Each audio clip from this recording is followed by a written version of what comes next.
So Kevin, a 3-2 defeat today out of the Durham Challenge Cup. What's your thoughts after that? Got what we deserved, nothing. I thought that attitude from start to finish was poor. I'll say this now, I apologise to the fans for witnessing that performance. Just shocked by it. We had more than enough on that pitch tonight to win the game with the starting 11. And you know, we got what we deserved. No excuses. Full credit to Willington. We hope they do well in the next round. Although you went 2-0 up, Willington started the game pretty well. Is it fair to say that they dominated most of the game? I wouldn't say it dominated, James, but when a team runs more than you, tackles more than you, has a better application, better desire, then you're going to be on the end of defeat. And that's proved today that you can't underestimate any team, is it?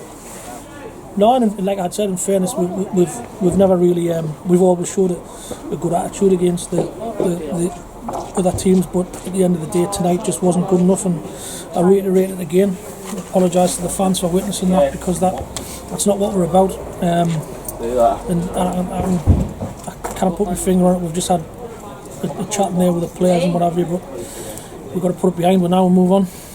What went wrong today? Like I said, the application was poor. Wasn't good enough. We got outran, we got outworked, and we didn't do the basics right. I'm not gonna use pictures as excuses. Yeah, it's not the greatest, but at the end of the day, if it's the same for both teams, and sometimes when you need a little bit of heart and desire, I think we didn't show that tonight. A lot of people showed a little bit. Obviously, when we went 3-2 down the last 5 minutes or whatever it is, then all of a sudden people are like, "Oh, hold on a minute," and then we're showing a little bit of willingness and desire to try and get back into the game. Should have been like that from the start. And the league and the VARs, of course, are the priorities. But you want to go as far as you can in every competition, don't you? And I know the club wanted to do well in this. We had obviously Sunderland were waiting for the winners in the next round. Prestigious tie against a pro club. Should be the games that the lads want to be involved in. But if I'm honest, we weren't good enough from start to finish tonight. And no excuses. Listen, I'm not going to come in front of the camera and try and make excuses for the lads and for myself. That's not good enough. And we've got to put it right, and we've got to put it right quick. And what do you think you need to improve on going into Saturday's game? I'll cry again. The basics, basically based on what I've witnessed tonight. You can't let teams outfight you, outrun you, outscrap you. You've got to do the basics right, and sometimes you've got to match teams' willingness and work rate, and then try and play and get your foot on the ball. Yeah, I know the pitch wasn't the greatest tonight, but I'm not going to use that for an excuse. Both teams have got to play on it, and they played the pitch better than us, but it wasn't just the pitch that they played better than us. Everything about them was better than us.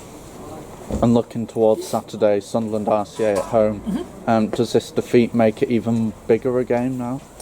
Listen, whether we won or lost the other night, it's a huge game for the club. We all know that everyone wants to do well in the Vars. It's going to be a tough one. They're a good side. We know they're a good side, and I think myself, Mick, Jason, and the lads will know that an improvement will have to be made and made quick. Starting on Thursday at training, and like I had said, it's just one of them. The sooner we get this out the way, the better. And on Saturday, you're missing Robbie Spence and Louis Story through suspension. How much of a blow will that be? Listen, it's about squad. It's about squad lads come in and do well. They keep their shirts. They've been two important players for us this season. But on the other hand, they were part of a poor performance tonight. And I'm trying to look at it on a positive point of view. It's good. Lads are going to get an opportunity. It's whether they've got the guts and the desire to keep a hold of them shirts. Because if they have, then they'll keep the shirts. It's as simple as that. And finally, you play Sunderland RCA on Saturday. You beat them 3-0 in the last game, 2-2 before that. It's going to be a very tough game though, isn't it? Of course it is, yeah. Them two previous results will have no bearing on what happens on Saturday. They'll come, they're a good side, like I had said. I think they know how to play. They'll be dogged, they'll be full of desire, they'll be full of energy. Two wide players are good players, front two are lively players. But then again, you know, hopefully we'll get a reaction from our lads, and cause nobody's seen that coming tonight, but it has come, and we've got to deal with it, and we've got to move on. Kevin, thank you very much. Cheers.